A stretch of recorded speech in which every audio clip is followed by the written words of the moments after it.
Comme d'hab, j'ai pas d'intro. Bonjour tout le monde et bienvenue du coup sur cette nouvelle vidéo de présentation de personnages. Aujourd'hui, on s'attaque à Belzebub. Déjà, premier truc, ah Dieu, il est lent. Oh mon dieu, c'est un camion en termes de déplacement. Même chose du coup au niveau de sa vitesse de course, mais ne vous inquiétez pas, beaucoup de choses vont compenser tout ça. Côté corps à corps, nous avons déjà un très bon close light, évidemment 5 frames à plus 4 en bloc, mais surtout une très bonne close détection. Donc si vous voulez utiliser des staggers avec, et bah n'hésitez pas. Côté médium, nous avons un 7 frames à 0, donc quand même assez intéressant pour pouvoir presser si besoin à une certaine distance, après tout pourquoi pas. Et un closage assez lent sur le papier, c'est un 10 frames, un très lent par rapport aux autres que j'ai pu présenter. Mais comme vous pouvez voir, c'est en 3 hits, voilà, et cela vous permet du coup de pouvoir bien confirmer si besoin. Tous les hits sont cancellables sur des spéciaux, donc ça vous permet d'avoir potentiellement des team mix-up au corps à corps assez intéressants.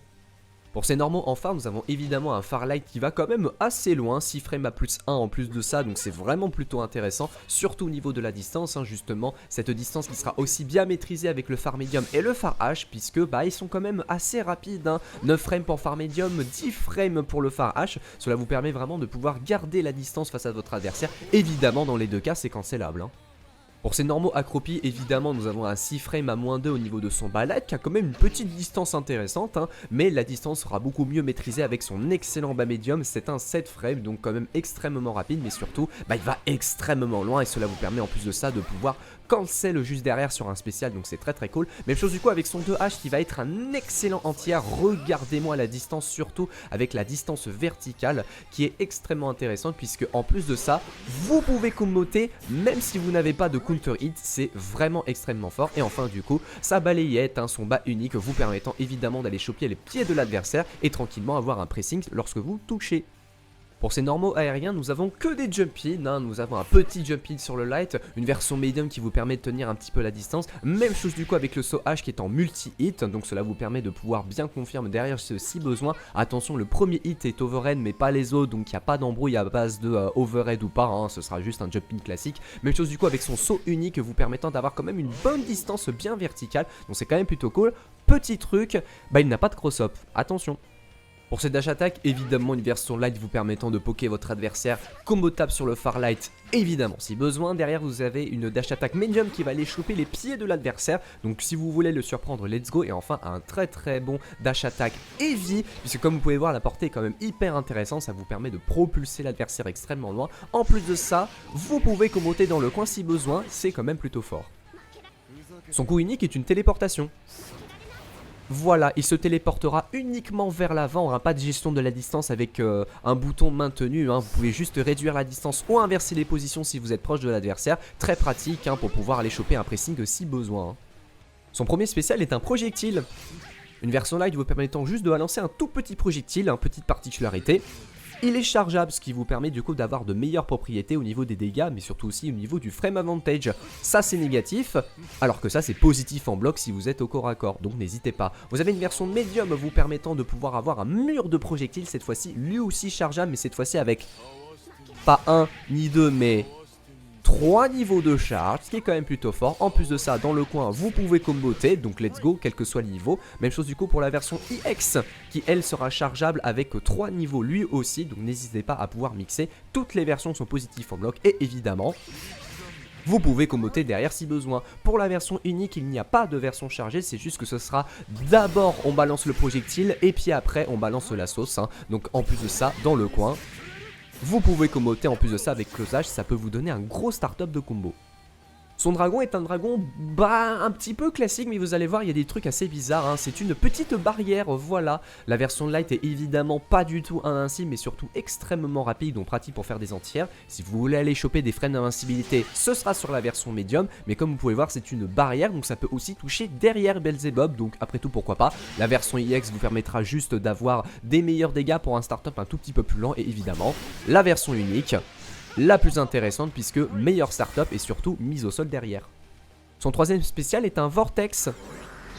Vous avez une version light qui vous permet juste d'attirer l'adversaire vers vous, c'est n'est qu'à -2 en bloc, donc pas très utile pour pouvoir faire un pressing, mais si vous touchez en hit, vous pouvez comboter derrière. Même chose du coup pour la version médium qui elle est plus lente que la version light, mais elle aussi elle est à -2, mais vous pouvez comboter derrière, let's go. Par contre du coup pour la version IX c'est extrêmement rapide, elle est à +2 en bloc, donc vous pouvez presser derrière si besoin, donc c'est extrêmement fort, évidemment combotable en hit. Et enfin pour la version unique, elle par contre c'est un imbloquable, et oui cela vous permet de pouvoir ouvrir la garde de manière assez gratuite. En plus de ça, vous pouvez même l'utiliser lorsque vous êtes à l'autre bout de l'écran, c'est quand même extrêmement fort. Petit conseil pour ceux qui affrontent Belzébob, n'hésitez pas à utiliser la spot dodge en réaction parce que cela vous permet d'éviter ce genre d'embrouille. Par contre si vous jouez Belzébob, n'hésitez pas à utiliser la version ultimate du Vortex lorsque votre adversaire est en l'air. Parce que vu que c'est un imbloquable, c'est un excellent anti-air. Son quatrième spécial est une sorte de tornade. Voilà, cela vous permet de bien contrôler la distance quelles que soient les versions. Vous avez une version light très pratique pour pouvoir confirmer sur les lags, donc c'est plutôt fort. Derrière du coup vous avez la version médium qui vous permettra de comboter sur un auto combo ou sur un close dash si besoin. Attention, si l'adversaire se fait toucher en counter hit, vous pouvez comboter derrière, contrairement du coup à la version IX auquel vous pouvez comboter sans counter hit, ce qui est quand même plutôt fort évidemment vu qu'elle est extrêmement rapide. Cela vous permet d'avoir un confirme sur un light si besoin. Gros start-up de combo, c'est quand même plutôt fort. Attention pour la version médium, c'est un low, donc c'est à dire qu'il peut toucher les pieds de l'adversaire. Même chose du coup pour la version heavy qui d'abord va toucher en low puis va toucher en mid, donc faites très attention si vous affrontez Belzébob puisque ça peut toucher les pieds. Pour la version ultimate, voilà, c'est juste un coup qui va faire full screen. Son dernier spécial est une dive. Cela vous permet de pouvoir foncer vers l'adversaire, quelles que soient les versions. Vous pouvez l'utiliser sur un saut neutre, sur un saut avant et même chose sur un saut arrière, donc pourquoi pas. Une version light assez rapide qui n'est qu'à -2 en bloc, donc ce sera surtout utile pour pouvoir bait des anti-airs. Voilà, c'est cadeau. Pour la version médium, elle est beaucoup plus lente que la version light, mais surtout, elle est positive en bloc, donc vous pouvez presser derrière si besoin. Même chose du coup pour la version IX qui est extrêmement rapide et vous permet d'avoir des ghost frames positifs en bloc, donc très pratique. Et surtout, si vous touchez dans le coin, vous pouvez comboter, donc très pratique pour pouvoir aller choper des tentatives de déchop de la part de votre adversaire. Même chose du coup pour la version ultimate, vous pouvez comboter derrière. Attention au timing. Côté super, il en a une auquel les dégâts.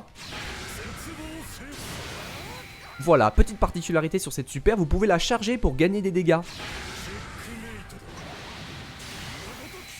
Voilà, c'est très pratique. Il a une deuxième super, et oui, qui est une Chop Spé.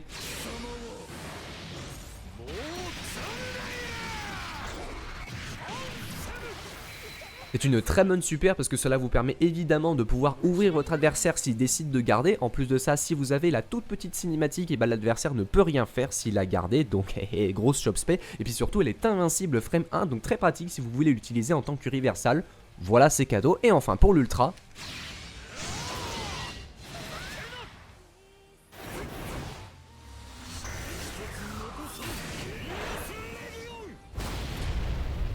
voilà, des petits dégâts, petite subtilité, surtout pour ceux qui vont affronter des Belzébob, ne la bloquez pas, esquivez-la, parce que si vous la bloquez,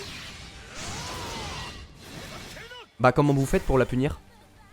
Et cela termine du coup le tour d'horizon autour de Belzébob, un personnage basé sur le contrôle de l'espace. Vous avez beaucoup d'outils pour justement bien profiter de la distance, que ça soit vos projectiles, les différentes versions vous permettent vraiment de pouvoir avoir un contrôle de l'espace. Surtout qu'en plus de ça, vous pouvez les charger, donc très pratique pour vraiment pouvoir bait si vous voulez des esquives par rapport à votre adversaire, donc ça peut être très pratique.